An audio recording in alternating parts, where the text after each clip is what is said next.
எல்லாருக்கும் வணக்கங்க. கும்பராசியில் பிறந்தவங்களுக்கு உண்டான ஆணி மாத பலன்கள் தானுங்க இந்த பதிவில் நம்ம பார்க்க போகிறோம்.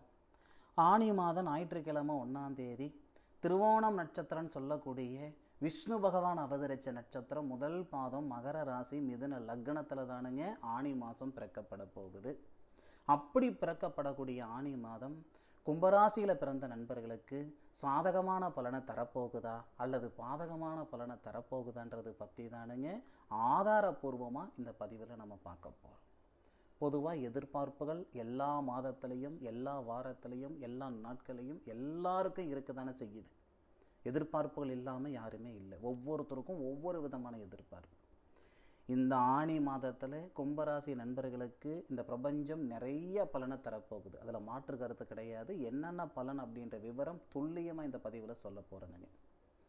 ஃபஸ்ட்டு, ஆணி மாதத்துக்கு 32 நாள் எந்த மாதத்துக்கும் இல்லாத ஒரு சிறப்பு. 30 நாள் இருக்கிறது ஆச்சரியம் கிடையாதுங்க. 31வது நாள் இருக்கிறதும் ஆச்சரியம் கிடையாதுங்க. ஆனால் 32வது நாள் அப்படின்னா இந்த ஆணி மாதத்தில் மட்டும்தானுங்க.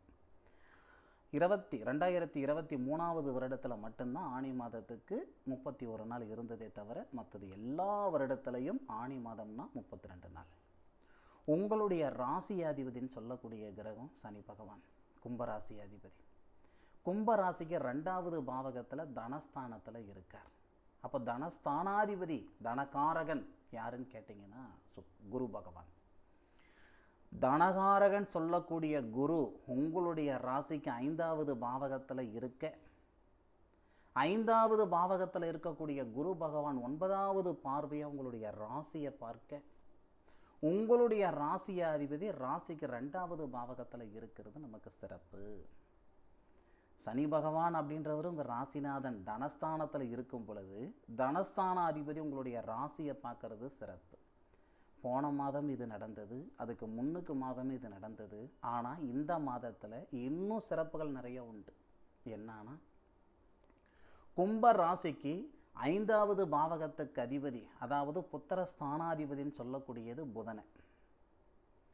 அப்போது அந்த 5வது பாவகத்துக்கு அதிபதி புதன் புத்திர ஸ்தானாதிபதி புத்திர ஸ்தானத்தில் புத்திர காரகன் சொல்லக்கூடிய குருவோட சேர்றார். அதுபோக திருமண ஸ்தானாதிபதினு சொல்லக்கூடிய சூரியனுடன் சேர்றார்.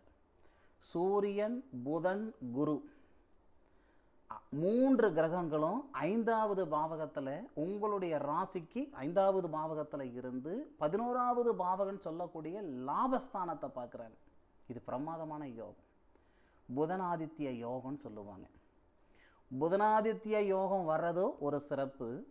குரு பகவானுடைய பார்வை தனஸ்தானாதிபதினு சொல்லக்கூடிய தனகாரகன் சொல்லக்கூடிய குருவுடைய பார்வை எப்படி உங்கள் ராசி மேலே படுதோ அதே மாதிரி தொழில்ஸ்தானாதிபதினு சொல்லக்கூடிய செவ்வாவுடைய பார்வையும் உங்கள் ராசி மேலே படும்.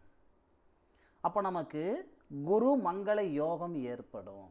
குருமங்கள யோகம் ஒரு புறம், புதன் ஆதித்ய யோகம் இன்னொரு புறம். இது எல்லாத்துக்கும் மேலே உங்களுடைய ராசிக்கு 4வது பாவகம் சொல்லக்கூடிய அந்த சுபஸ்தானத்தில் சுபஸ்தானாதிபதி 15ஆம் தேதி பயிற்சி ஆகிறார். நீண்ட நாள் செவ்வாவும் நீட்சத்தில் இருந்தார், சுக்கிரனும் உச்சத்தில் இருக்கார். செவ்வாய் பயிற்சி ஆயிடுச்சு, சுக்கிரனுக்கு இந்த மாதம் 15ஆம் தேதி பயிற்சி. அப்போது இந்த நிகழ்வுகள் எல்லாமே கும்பராசி நண்பர்களுக்கு சாதகமாக இருக்குது. சம்பாதிக்கணுன்ற ஆசையை விட சாதிக்கணுன்ற ஆசை தான் எல்லாருக்கும் இருக்குது இல்லையா? சாதிக்கிறதுக்கு உண்டான தருணத்தை இந்த பிரபஞ்சம் தருணம் இல்லையா? நமக்கு எல்லாம் தெரியும் அப்படின்றது வேற, தெரிஞ்ச விஷயம் செயல்படுத்துறதுக்கான ஒரு வாய்ப்பு தருணம் இல்லை. ஒரு வாய்ப்பு கொடுத்தாதான் நமக்கு என்ன தெரியும் என்ன தெரியாது அப்படின்றத நம்ம வெளிக்காட்ட முடியும். கும்பராசி நண்பர்களுக்கு இந்த பிரபஞ்சம் கொடுக்கக்கூடிய ஒரு அற்புதமான வாய்ப்பு. ஆணி மாதம் 1ஆம் தேதியிலிருந்து ஆணி மாதம் 32 நாள் வரை, அதில் ஸ்பெசிஃபிக்காக தொழில் ரீதியாக நீங்கள் முயற்சி பண்ணுறவங்களா இருந்தால், புதுசாக தொழில் தொடங்க போகிறேனுங்க, இல்லை இருக்கிற தொழில் நான் பெருசு பண்ண போகிறேனுங்க, விரிவுபடுத்த போகிறேனுங்க, இல்லை இடமாற்றங்களுக்கு நான் முயற்சி பண்ணிகிட்ருக்கிறேனுங்க, தொழில் ரீதியாக எந்த ஒரு விஷயம் உங்கள் மனசில் இருந்தாலும் ஆணி 1ஆம் தேதியிலிருந்து ஆணி மாதம் சரியாக 8ஆம் தேதி வரைக்கும் இதுக்கு நல்ல நேரம் தானுங்க. தொழில் ஸ்தானாதிபதியுடைய சாரத்தில் சூரிய பகவான் வந்து சூரிய பகவானுடைய ஆதிக்கத்தில் தொழில் ஸ்தானாதிபதி பரிவர்த்தனை.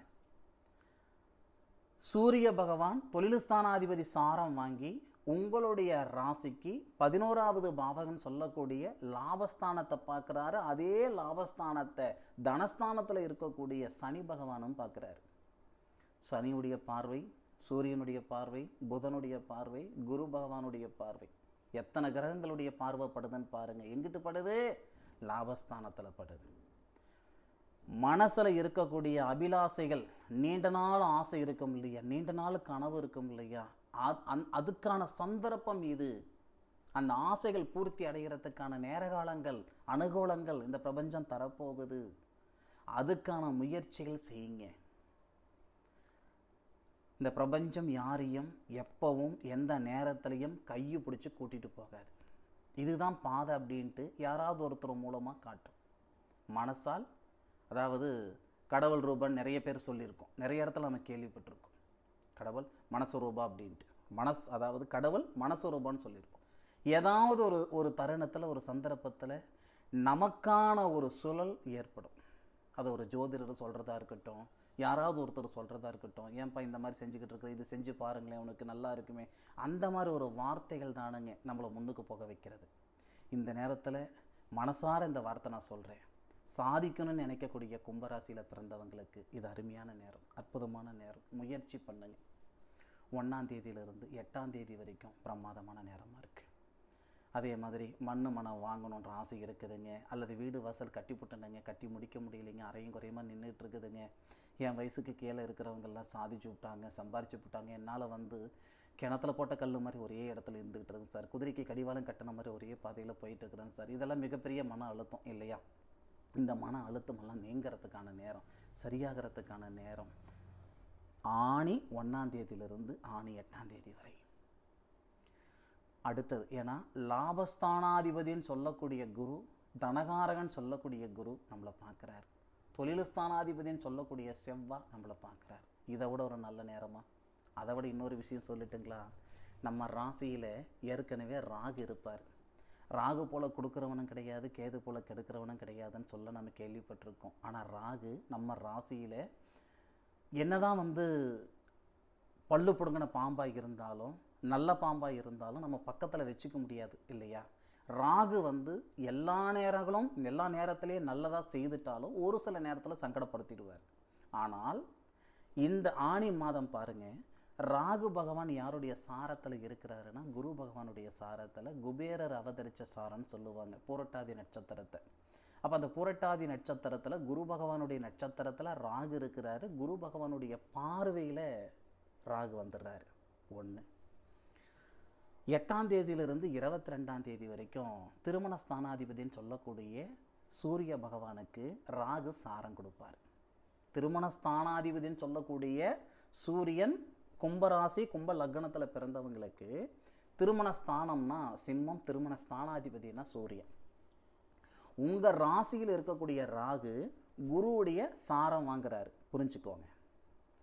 திருமண ஸ்தானாதிபதி சூரியனுக்கு ராகு நட்சத்திரம் கொடுக்குறாரு, திருவாதிரை நட்சத்திரம் கொடுக்குறாரு. எப்போ? ஆணி 8ஆம் தேதியிலிருந்து ஆணி 22ஆம் தேதி வரை. ஏற்கனவே உங்கள் ராசியில் இருக்கக்கூடிய ராகுக்கு குரு நட்சத்திரம் கொடுத்துருக்கார். அப்போது சூரியன் குருவோடவே சேர்றார் ஆணி மாதம் முழுவதும். அப்போ அந்த ஆணி மாதம் 8ஆம் தேதியிலிருந்து 22ஆம் தேதி வரைக்கும் ராகு சாரத்தில் சூரியனுடைய வீட்டையும் ராகு பார்க்குறாரு. சூரியனுக்கும் நட்சத்திரம் கொடுக்குறாரு. அதாவது திருமண ஸ்தானத்தையும் பார்க்குறாரு ராகு. திருமண ஸ்தானாதிபதின்னு சொல்லக்கூடிய அந்த சூரியனுக்கு ராகு சாரம் கொடுத்துருப்பாரு. ராகு நமக்கு முழுமையாக நல்ல வரையிறார். இதனால் தீராத திருமண தடைகளுங்க. 10 வருஷமாக வரேன்னு பார்த்துட்டேன் சார், நொந்து நூலாயிட்டேன் சார், பார்க்காத ஜோசியம் இல்லை சார், போகாத கோவில் குளம் இல்லை சார், பண்ணாத பரிகாரங்கள் இல்லை சார், எனக்கு கல்யாணம் ஆகுன்ற நம்பிக்கை எனக்கு இல்லை, நான்லாம் சன்னியாசியாக தான் இருந்துருவோம் போல் இருக்குது, சம்சாரின்ற பிரார்த்தமே எனக்கு இல்லை போல் இருக்குது அப்படின்ற மன அழுத்தத்தில் இருக்கக்கூடிய ஆணாக இருந்தாலும் சரி பெண்ணாக இருந்தாலும் சரி இருக்க தான் செய்கிறாங்க. அதுபோக திருமணமே நடக்காமல் மறுமணத்துக்காக பார்க்கக்கூடிய ஒரு அவலமும் நிறைய நண்பர்களுக்கு கொடுத்துருக்கோம். கல்யாணமே செய்திருக்க மாட்டாங்க, ஆனால் எனக்கு பொண்ணு செட் ஆகலைங்க, மாப்பிள்ளை செட் ஆகலைங்க, மறுமணமாவது வந்தால் நான் அமைச்சிக்கிறேனுங்க அப்படின்னு சொல்லக்கூடியவங்களும் இருக்க தானே செய்கிறீங்க. அப்போது அந்த மாதிரி ஒரு சங்கடங்கள் கூட இந்த நேரத்தில் சரியாகும்.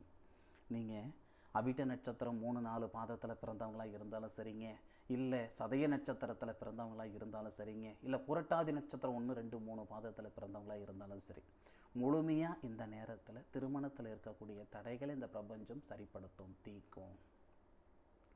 என்ன ஒன்று அப்படின்னா, நான் மீண்டும் சொல்கிறேன், செவ்வாவுடைய பார்வை முழுமையாக மாதம் முழுவதும் உங்கள் ராசி மேலே படுது. 1000 கோவிலுக்கு போயிருப்பீங்க, 1000 பரிகாரங்கள் பண்ணியிருப்பீங்க, 1000 ஜோசியம் பார்த்துருப்பீங்க. இதெல்லாம் ஒரு புறம் தூக்கி போடுங்க. முருகருடைய திருத்தலம், வள்ளி தேவானையோடு இருக்கக்கூடிய முருகருடைய திருத்தலங்கள் எந்த ஊரில் இருந்தாலும் சரி, அங்கிட்டு போயிட்டு வாங்க. திருத்தணியாக இருக்கட்டும், வள்ளிமலையாக இருக்கட்டும், இந்த மாதிரி முருகர் வள்ளி தெய்வானியோடு இருக்கக்கூடிய திருத்தலங்கள் எங்கே இருக்கோ அந்த திருத்தலத்துக்கு போயிட்டு வரன் மூலமாக 100% உங்களுக்கு சாதகமாக இருக்கும். இது எப்போது? ஆனி மாதம் 8ஆம் தேதியிலிருந்து ஆனி மாதம் 22ஆம் தேதி வரை. அதுக்கு மேற்கொண்டு இன்னும் வரணுங்க. அதாவது 22 தேதிக்கு மேற்கொண்டு 32 தேதிக்குள்ளார குரு சூரிய பகவானுக்கு சாரம் கொடுக்கக்கூடிய நேரம். குரு பகவான் தனகாரகன், தனஸ்தானாதிபதி அப்படின்னு சொல்லக்கூடிய, லாபஸ்தானாதிபதின்னு சொல்லக்கூடிய குரு சூரியனுக்கு சாரம் கொடுக்குறார். உங்கள் ராசிக்கு 5வது பாவகத்தில் இருக்காங்க. அந்த நேரங்களில் புத்திரஸ்தானத்தில் இருக்கிற தடைகள் சரியாகும். வாழ்க்கையிலையும் சரி, வாழ்வாதாரத்திலையும் சரி முன்னேற்றங்கள் கிடைக்கும். வாகன யோகங்கள் ஏற்படும். வெளியூர் வெளிநாடு போன்ற அந்த ஒரு நல்ல அமைப்புகள் எல்லாம் ஏற்படும். நீண்ட நாள் கனவு நிறைவேறத்துக்கான வாய்ப்புகள் கொடுக்கும். ஆனி மாதம் 22ஆம் தேதியிலிருந்து ஆனி மாதம் 32ஆம் தேதி வரை இது பிரமாதமான ஒரு நேரம். இன்றைக்கி இருக்கக்கூடிய பெரிய நிறுவனங்கள் எல்லாமே ஒரு காலகட்டத்தில், அதாவது ஆரம்பத்தில் 1லேருந்து தான் மேலே வந்திருந்திருப்பாங்க. 10வது இடத்துக்கோ, 20வது இடத்துக்கோ, 60வது இடத்துக்கோ, 100வது இடத்துக்கோ, இல்லையா? 1லேருந்து தான் மேலே வரணும். அந்த மாதிரி கும்பராசியில் பிறந்தவங்க இந்த ஆனி மாதத்தில் நீங்கள் போடக்கூடிய முயற்சி, செய்யக்கூடிய செயல் ஒரு தருணத்தில் மிகப்பெரிய ஒரு நிறுவனமாக, ஒரு நிறுவனத்துக்கு நீங்கள் அதிபராக, ஒரு பிரமாதமான ஒரு வாழ்க்கை வாழக்கூடியவராக நிச்சயமாக இருப்பீங்க. அதில் மாற்று கருத்து இல்லை. நான் உங்களை சந்தோஷப்படுத்துறதுக்காக வாய்க்கு வர்றதெல்லாம் சொல்கிறேன்னு நினச்சிக்கிடாதீங்க. நான் சொன்ன விஷயத்தில் எல்லாத்துக்கும் ஆதாரம் இருக்குது. தனஸ்தானாதிபதியுடைய சாரத்தில் சூரிய பகவான் தனஸ்தானாதிபதியோட சேர்ந்து, லாபஸ்தானாதிபதியும் தனஸ்தானாதிபதியும் ஒருத்தர் தான் கும்பராசியில் பிறந்தவங்களுக்கு. உங்களுடைய ராசிக்கு 11வது பாவகன் சொல்லக்கூடிய லாபஸ்தானத்தை பார்க்கக்கூடிய சூழல் பிரமாதமாக இருக்குது. தொழில் ஸ்தானாதிபதின்னு சொல்லக்கூடிய செவ்வாய் தன்னுடைய வீட்டை பார்க்கறது இன்னும் பிரமாதம். சுபஸ்தானாதிபதின்னு சொல்லக்கூடிய சுக்கிரன் 15ஆம் தேதியிலிருந்து தொழில் ஸ்தானத்தை பார்க்கறது இன்னும் சிறப்பு. இதை விட நல்ல நேரம் வேணுங்களா? சில பேர் சொல்லுவீங்க, 7.5 சனி நடக்குதே சார், பாதச்சனி நடக்குது சார் அப்படின்ட்டு. நான் தெரியாமல் தான் கேட்குறேனுங்க. சனினாவே கெட்டவர் அப்படின்ட்டு ஒரு பேர் வச்சிருக்கிறாங்க. அது உண்மை கிடையாதுங்க. சனி பார்த்து கொடுத்தா யாராலையும் தடுக்க முடியாது. சனி போல் கொடுக்கக்கூடிய கிரகம் யாருமே கிடையாது. அந்த மாதிரி நம்ம செய்த பாவ புண்ணியம், செய்ய போகிற பாவ புண்ணியத்தின் அடிப்படையில் பலன் கொடுக்கக்கூடியவர் தான் சனி பகவான். குரு பகவான் நல்லவனோ கெட்டவனோ அள்ளி வீசிடுவார். சனி பகவான் அப்படி கிடையாது. நல்லதை கொடுப்பார், கெட்டதா 50 மடங்கு கெட்டதை கொடுப்பார். அதுதான் சனி பகவான். சனி பகவான் அனுபவத்தை கொடுப்பார், நிறைய அனுபவத்தை கொடுப்பார், நிறைய பாடத்தை கற்றுக் கொடுப்பார். காசு பணத்தை கொடுக்குறாரோ இல்லையோ நிம்மதி கொடுத்துருவார். அப்போது சனி பகவான் கெட்டவர்னு மட்டும் சொல்லிட முடியாதுங்க. நமக்கு ராசிக்கு 2வது பாவகத்தில் தனஸ்தானத்தில் தனகாரகனுடைய வீட்டில் இருக்கக்கூடிய சனி முழுமையாக நல்லவராகிறார். அப்போ சனி பகவான் நம்ம ராசிக்கு 4வது பாவகன் சொல்லக்கூடிய சுக்கிரனுடைய வீடு சுபஸ்தானத்தை பார்க்குறாரு. எத்தனையோ பேர் இப்போ சனி பகவான் மாறினதுலேருந்து கிட்டத்தட்ட ஒரு 4 மாதம் ஆகுதுன்னு வச்சுக்கோங்களேன். இந்த 4 மாதத்தில் கும்பராசியில் பிறந்தவங்களுக்கு எத்தனையோ பேருக்கு மாற்றங்கள் நிறைய வந்திருக்கும். வாகனம் வாங்குறதுக்கான சூழ்நிலை ஏற்பட்டிருக்கும். நிம்மதியாக இருக்கும் சாமி, காசு பணம் இருக்குதோ இல்லையோ, நிம்மதியாக இருக்கும் சாமின்னு சொல்லக்கூடிய இடத்துல நிறைய கும்பராசி நண்பர்கள் இருக்க தான் செய்வாங்க. அந்த மாதிரி இந்த ஆனி மாதம் அப்படின்றது இந்த பிரபஞ்சம் கொடுக்கக்கூடிய வரப்பிரசாதம் கும்பராசியில் பிறந்தவங்களுக்கு. நீங்கள் சம்பாதிக்கணுமா இல்லை சாதிக்கணுமா அப்படின்றத நீங்கள் முடிவு பண்ணிக்கோங்க. இது வரைக்கும் சம்பாதிக்கிற இடத்துல தான் இருந்துருக்குறீங்க. இப்போ சாதிக்கக்கூடிய இடம். சாதிக்கணும் அப்படின்னா முயற்சி பண்ணுங்க. நேர காலங்கள் மட்டும் சாதகமாக இருந்தால் போதாதுங்க. நேர காலத்தோடு சேர்ந்து நாம்பளும் பயணிச்சாதான், மல்லு கட்டி ஓடனாதான் போக வேண்டிய இடத்துக்கு போக முடியும். இது உங்களுக்கான நேரம், அதில் மாற்று கருத்து இல்லை. நான் சந்தோஷப்படுத்துறதுக்காக உங்களுக்கு சாஸ்திரம் சொல்லலைங்க, ஜோசியம் சொல்லலைங்க. இது சாத்திகமான வார்த்தை. அதனால தான் உங்களுக்கு கணிச்சு முழுமையாக இந்த நேரத்தில் இப்படி இருக்குதுங்க அப்படின்ற விவரங்கள் சொல்லியிருக்கிறேன். நீங்கள் அனுபவித்து சொல்லுங்கள். ஆராய்ச்சி நான் சொல்லியிருக்கேன், அனுபவித்து சொல்லுங்கள். நீங்கள் சாதிச்சிங்களா இல்லை சாதிக்க முடியலையான்றது நீங்கள் அனுபவித்து சொல்லுங்கள். இந்த பதிவு கும்பராசியில் பிறந்தவங்களுக்கு நிச்சயமாக பயனுள்ள பதிவாக இருக்கும் அப்படின்ட்டு நான் மனசார நம்புகிறேன். மீண்டும் அடுத்த ஒரு அற்புதமான தருணத்தில் உங்கள் அனைவரையும் சந்திக்கும் வரை உங்களிடமிருந்து விடைபெறுவது உங்கள் வீட்டு ஜோதிட நண்பனான மா காளிதாஸ் மணிகண்டன். திருச்சிற்றம்பலம். வாழ்க வையகம்.